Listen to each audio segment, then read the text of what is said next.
Hello everyone, this is Nitpicking Nerd, and now I want to review the new episode of Star Trek Discovery. This season they did improve it visually because they reduced the amount of lens flares and the blurriness and all that stuff, so visually the show does look better now, but in terms of story, I think it's actually worse than season 1, because at least season 1 had some kind of structure to it, things were progressing kind of logically most of the time, and yet in this season they're just jumping all over the place. It feels like they wanted to have specific things, all kinds of cool things, and they just invent the story to connect the dots to tie it all together, and it feels really jumbled. It really reminds me when I was in college, I took a course of advanced English, which I didn't have to take, I wanted to. And in one of the classes there, we had to basically write a story as a group. The whole class had to write a story. So each sat at the computer and started writing. And then after a few minutes, we switched places. And then we read the story that the other guy wrote in front of us. And then we had to continue inventing the story, and that way we moved around the whole class until we completed the full circle. And then when it got back to our original story, it was really hilarious how everything was all over the place with bad continuity, like the one who wrote the continuation doesn't remember what happened before. And so that's exactly what it feels like to watch Star Trek Discovery, because they seem to be totally all over the place. All kinds of internal continuity mistakes. I'm not even talking about the overall Star Trek universe, which they totally messed up. They totally don't fit anything with anything, but even inside the show it doesn't fit. And they seem to be doing all kinds of scenes for no reason. Like, what's the point of Section 31 in this story? I want someone to explain to me what's the purpose to the story of this whole Section 31 plot point, except I guess for starting up a spin-off series, which I think is a terrible idea. It will be even worse than this show. And of course it violates everything we knew about Section 31, and I see a few people in the comments sometimes saying, oh, it's a prequel, so that's okay. No, I don't think it's okay, because not only Bashir said he never heard about Section 31, even Jadzia Dax didn't know about them, and Dax used to live in this time period. She used to be in the Federation, and I think she said she even served in Starfleet in some time in the past as a previous host. And she met McCoy once and so on. So Dax lived in this time period. So you would think Jadzia Dax would know something. If Section 31 was such common knowledge a century ago, it would be totally fine for Dax. And so I don't accept this excuse that because it's a prequel, then it's okay. And you know, Bashir has a genetically engineered brain and he has a perfect memory, so I think he would have remembered something about it if it was a thing. And Cisco also didn't know about it. So the only way to explain all the continuity mistakes, or some of them, is to say it's a new timeline, basically. That's what they should have done in the first place. So the way they're using Section 31 in this show is ridiculous. So they walk around the corridors again, this is not the first time, and they talk openly about Section 31, and all those random crew members in the corridor, they all hear this conversation. So this is ridiculous, unless if they would have established that this ship has some kind of special clearance that they're allowed to know about Section 31, maybe because they worked with them before, then it would be acceptable, but we need that excuse. We cannot do it without the excuse. It's just ridiculous. So they walk around the corridors openly talking about Section 31, and later that guy from Section 31 says that he needs to get permission from the Admiral to do something. And I'm like, what permission? Aren't you supposed to be an independent secret organization that almost no one in the Federation knows about? Like, it's okay to collude with some admirals who might side with you, but taking orders from them is ridiculous. And also in the end of the episode we saw that they have a bunch of ships. So it's not just one ship that they actually have a bunch of ships which all look the same. So they're like a separate Starfleet. So Section 31 now has their own uniforms, their own comm badges, their own ships. And the computer of Michael's shuttle even knows to identify those ships. So the computer says, oh, it's Section 31 ships.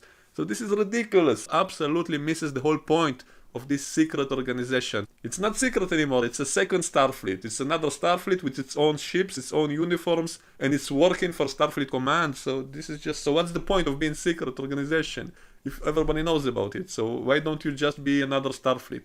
So in the very start of the episode, they walk through corridors and they talk about Section 31, and all the crew members hear about it. And by the way, I kind of noticed all the crew members, all the extras in the background, they're all women. Like all those technicians in the corridors, only women. You can't see any men there. So it's kind of funny. Like, people always complain about this show being sexist, feminist, like they're against men.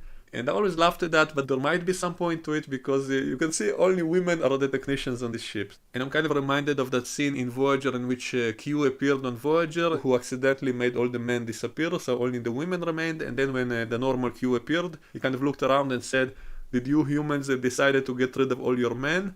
So that was kind of a joke in Voyager, and yet here apparently that's what they're actually doing. So we see only women in the whole corridor, doing all the work. We also have another shot of that ridiculous inside of the ship. We see the turbolift moving inside, and we see these empty spaces inside the ship, which doesn't make any sense, especially since this scene began on the bridge.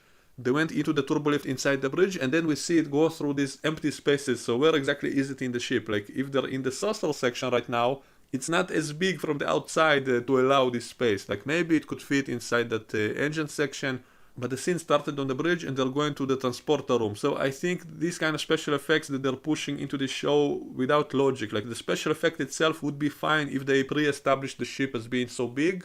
I would be totally okay with that. I would say that's great. I always wanted to see bigger ships in Starfleet, but it doesn't fit. We saw the ship from the outside. We saw them running in the corridor from outside the ship, and so we know roughly how big the saucer section is. I can't imagine any kind of room inside it to allow for what we see here.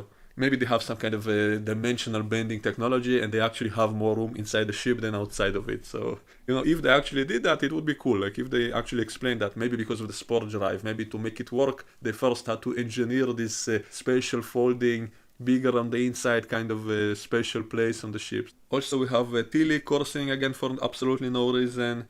Then we see Michael goes to Vulcan, and now we see rain on Vulcan, which is supposed to be a desert planet. And in previous episode they showed us that the planet does have all kinds of red vegetation, and I don't have a huge problem with that because, if the planet has life forms, then it has to have some kind of vegetation.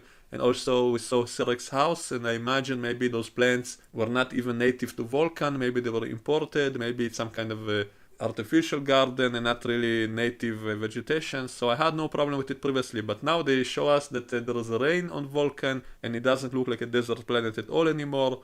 Maybe I could accept this by saying that not all of Vulcan is the same environment. Maybe most of the planet is indeed desert, but there are also areas which are not a desert, even though it does again contradict what was established previously, specifically about Spock. We did see Spock's house in the animated series, and it was inside a desert with no vegetation.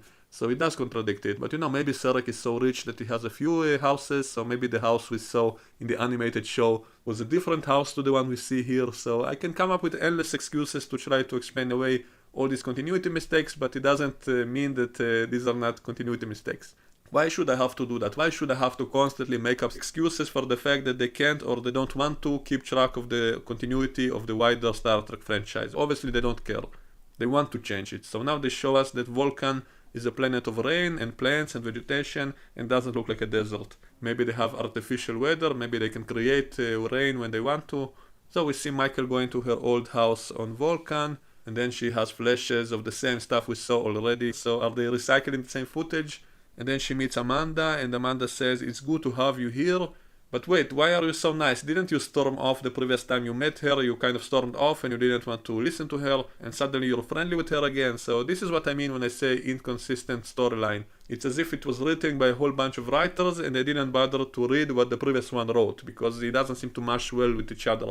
So they ended the previous conversation on bad terms, Amanda stormed off, and now she meets Michael as if nothing happened. And then Amanda reveals that she found Spock, that Spock is actually on Vulcan. So wait, how, when, why? Like, this is just such a bizarre way such anticlimactic way to find Spock. I mean, they've been looking for him this entire season. They keep chasing all the clues to try to find Spock, and suddenly, oh, Spock has been here for a while. Like, Amanda has Spock for a while, and she didn't bother to tell anyone. So they've been searching for him for nothing for all that time.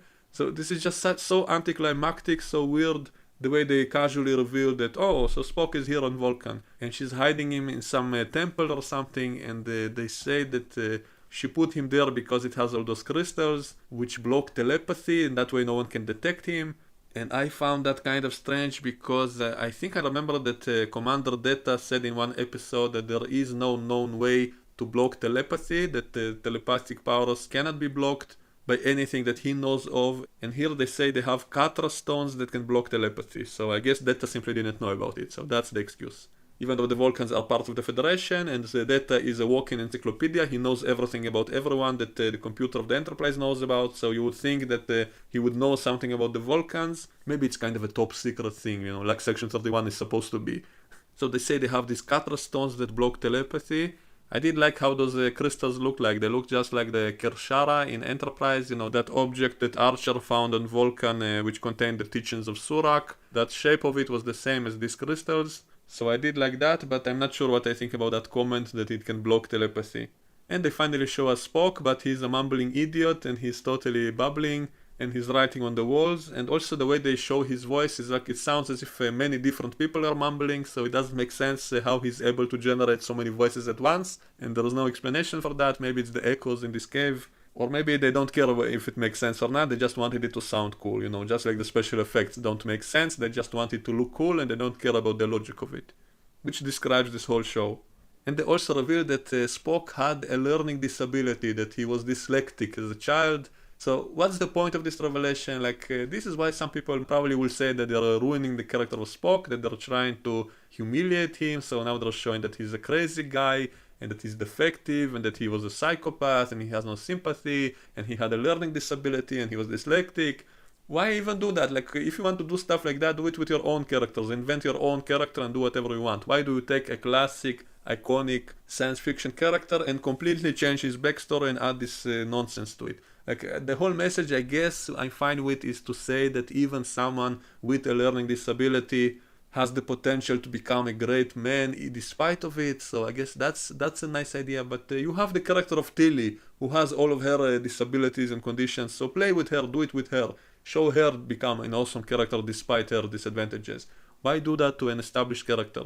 And then Michael takes him to Section 31 because they're the only ones who can cure him for some reason. But just previously, in the previous episode, she was scared that Section 31 will find him. She was scared of that, and yet now she takes him to Section 31 herself, and then later she breaks him out of it. So what was the point of that whole section of the episode in which she took him to Section 31 so they can supposedly help him, and she was going to leave, and then Giorgio tells her she blocks all the cameras and says that they're going to destroy his mind to get his information out, and so she basically helps out Michael, and then she and Michael have a pretend fight for the cameras.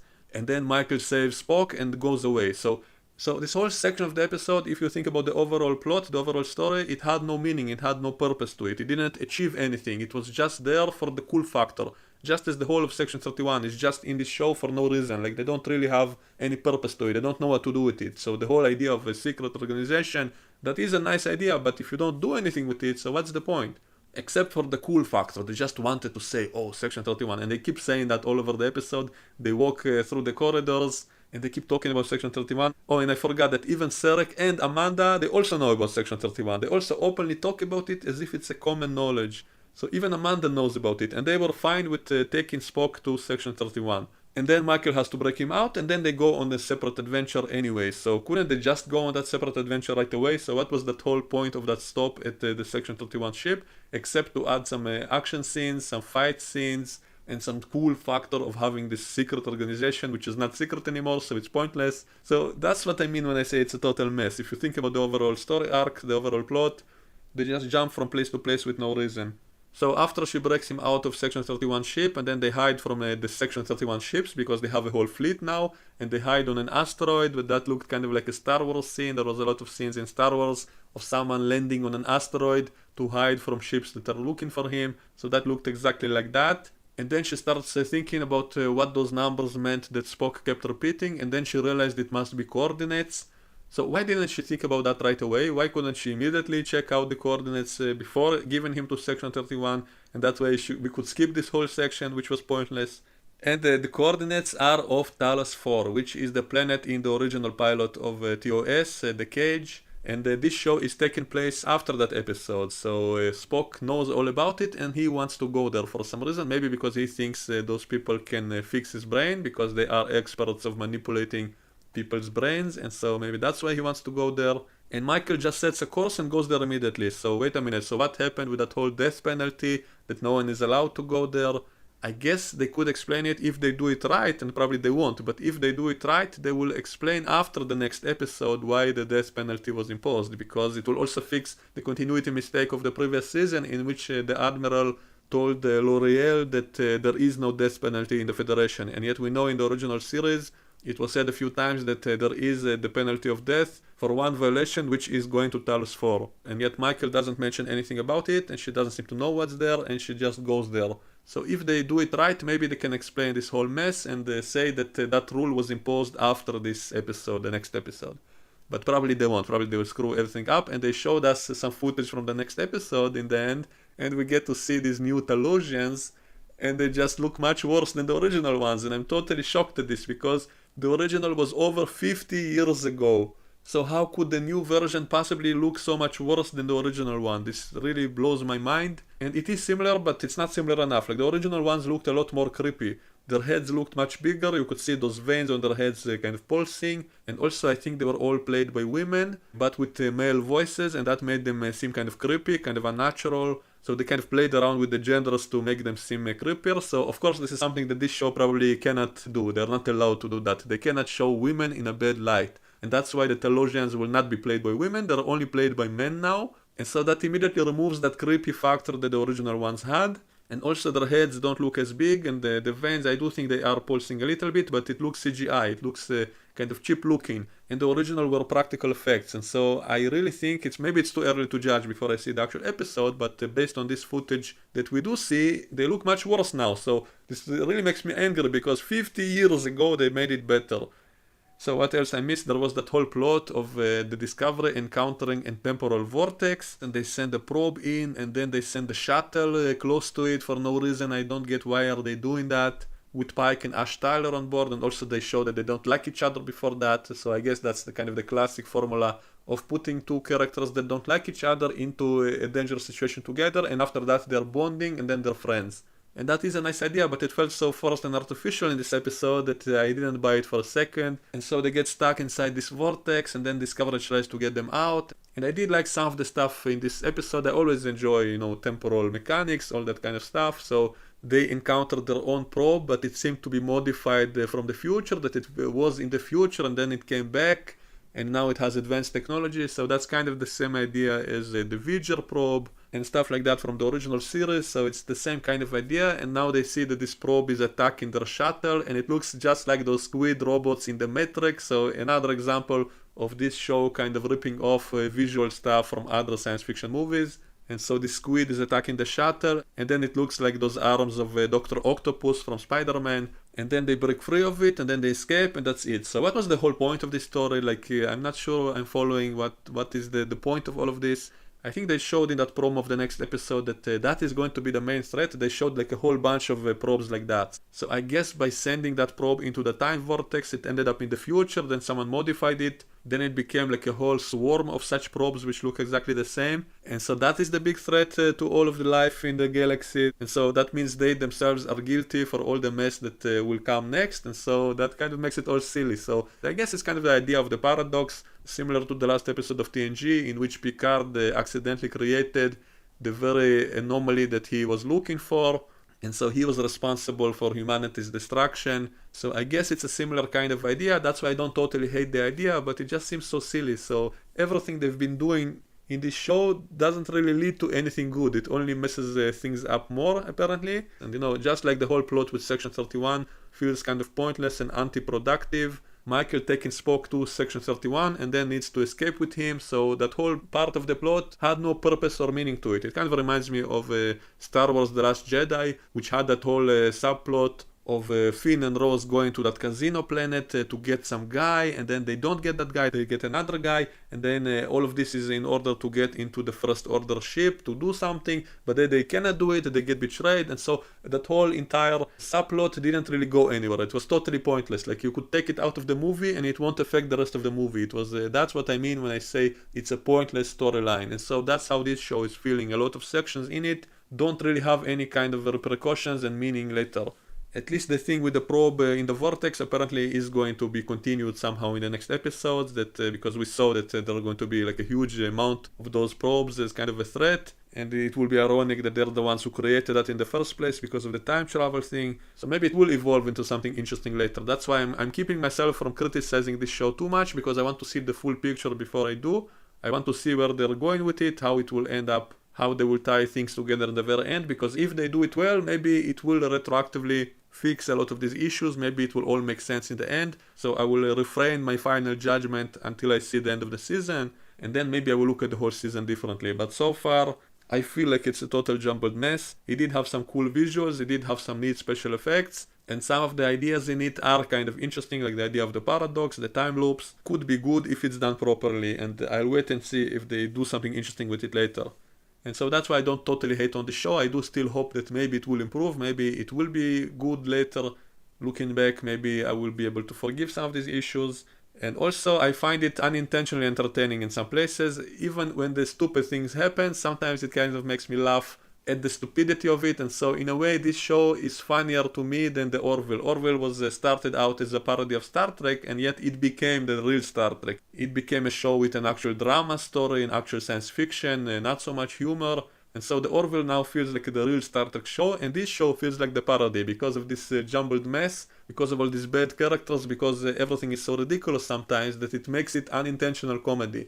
Like once again we see the communication guy, and again he says no response, and so I crack up laughing every time this happens. I just find it entertaining, and so that's why I don't totally hate this show. I find it unintentional comedy in places, and also it is fun to nitpick it, it's fun to make fun of it.